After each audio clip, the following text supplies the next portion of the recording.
బడుగు బలహీన వర్గాల ఆశాజ్యోతి ఆరోగ్యశ్రీ స్ఫూర్తి ప్రదాత మాదిగల ముద్దుబిడ్డ వికలాంగులు వృద్ధులు వితంతువుల పెద్ద దిక్కు ఎంఆర్పీఎస్ వ్యవస్థాపక అధ్యక్షులు మందకృష్ణ మాదిగకి హృదయపూర్వక జన్మదిన శుభాకాంక్షలు. ఈరోజు వారి జన్మదిన వేడుకల్లో ముత్యం సుజాత, కోస్కే శివకేశవులు, నోముల సాయి తదితరులు పాల్గొన్నారు. ఈరోజు మందకృష్ణ మాదిగ గారి నోటి వెంట భారతదేశ మన ప్రియతమ ప్రధాని నరేంద్ర మోదీ గారు బడుగు బలహీన వర్గాల గురించి ఆలోచిస్తున్న విధానాన్ని వర్ణిస్తూ ఉంటే చాలా సంతోషంగా అనిపించిందని పేర్కొన్నారు. ప్రస్థానం మొదలైన కొత్తలోనే వెన్నుపోట్లు ఎదురైనాయి, ఇప్పుడు కూడా వెన్నుపోట్లు జరుగుతూనే ఉన్నాయి. అంటే పాలకుల నుంచి సమస్యలు ఎదురైనా, అడ్డంకులు కల్పించే వాళ్ళ నుంచి సమస్యలు ఎదురైనా, ఉద్యమ ప్రస్థానంలో వచ్చే వెన్నుపోట్లు పొచ్చేటోళ్ళు ఎదురవుతున్నా, కానీ 30 ఏళ్ల ప్రస్థానం జరుగుతున్నది లక్ష్యానికి మనం దగ్గరకు వచ్చాం. ఈ విషయంలో మీ సోదరుడిగా చెప్తున్నా, నేను లక్ష్యానికి చాలా దగ్గరకు వచ్చాను.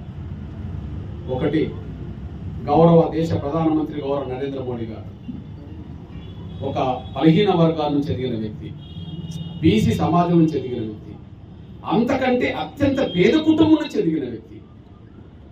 బీసీ సమాజం నుంచి ఎదగడమే కాదు, ఒక అత్యంత పేద కుటుంబం నుంచి ఎదిగిన వ్యక్తి. ఒక తల్లి చుట్టుపక్కల ఇళ్లల్లా బేషన్లు తోమి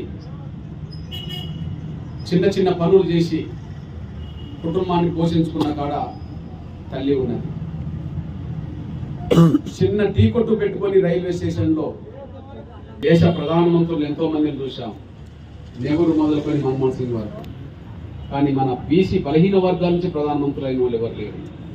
అంతకంటే ముఖ్యంగా అత్యంత పేద కుటుంబం వచ్చి, తిండి కూడా కష్టపడే కుటుంబం వచ్చి, 2 పూటలు తిండి లేకపోతే ఒక పూట ఉపాసం ఉన్న కుటుంబంలో వచ్చిన వ్యక్తి ఎవరన్నా దేశ ప్రధానమంత్రి కాగలిగేదంటే కేవలం నరేంద్ర మోడీ గారు మాత్రమే కాగలిగారు. అందుకని ఆయన అంబేద్కర్ పట్ల, రాజ్యాంగం పట్ల, రిజర్వేషన్ల పట్ల చాలా నిబద్ధత ఉన్నది.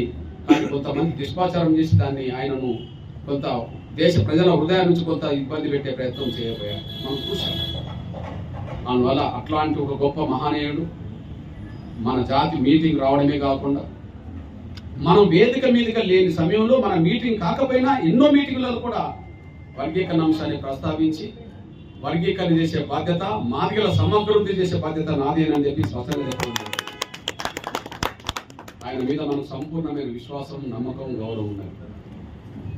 2, ఇదే సమయంలో మళ్ళీ ఉద్యమం ప్రారంభంలో ఉమ్మడి ఆంధ్రప్రదేశ్లో ఎవరైతే ముఖ్యమంత్రి ఉన్నారో గౌరవ చంద్రబాబు నాయుడు గారు, మళ్ళీ ఇప్పుడు ప్రస్తుతం మన ఆంధ్రప్రదేశ్ ముఖ్యమంత్రి కాబట్టి, మొన్న జగన్మోహన్ రెడ్డి గారి ప్రభుత్వం కంటే వాళ్ళ చంద్రబాబు నాయుడు గారి ప్రభుత్వం రావడంతో మాదిగల్లో మరింత ఆశలు, ఆకాంక్షలు పెరిగింది. ఎందుకంటే తను కూడా దేశ ప్రధానమంత్రి ఇక్కడికి వచ్చినప్పుడల్లా ఏ మీటింగ్ అయినా సరే వర్గీకరణ అంశాన్ని ప్రస్తావన ఎక్సైజ్ చేశాడో, మొన్నటి ఎన్నికల్లో చంద్రబాబు నాయుడు గారు కూడా